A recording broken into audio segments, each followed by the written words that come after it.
Hey guys, good morning. So I just kind of wanted to clarify. I didn't actually buy $1,000 of doggy. I only bought $100. Because the actual, what is it called? That thing that they're having. This limited time, whatever. This little series thing they got going on.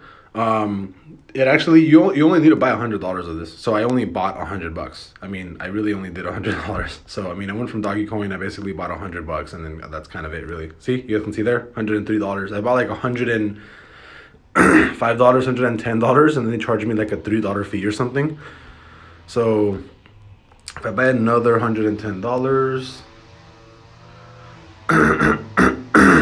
sorry, I just woke up.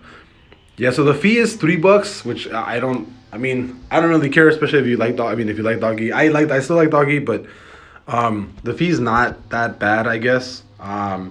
But still, I mean, you still have to pay for it here as opposed to Robinhood. But in Robinhood, obviously, you cannot move your doggy around. But yeah, I really only bought $100. I don't want people thinking that I bought $1,000 and I'm gonna like go all in. No, I still think doggy's gonna drop. I still think Bitcoin's gonna drop. Bitcoin just had a drop from 37K to 35K. We might have a small rebound back to like 36.5, I think. But I think after that we're gonna keep continuing down. I'm still bearish. I'm still perfectly bearish on Bitcoin. I still think we're gonna drop to like 25K, possibly lower. I'm not bullish on any crypto right now, really.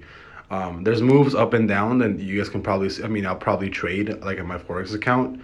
But as far as like long term, I do think that all crypto as of right now, well, not all crypto, just Bitcoin. Everything else is gonna follow Bitcoin. I do think Bitcoin as of right now is still bearish. But yeah, really only bought $100 of Doggy Coin. That's it. Don't think I bought $1,000. That's just $100. I'll see you guys later.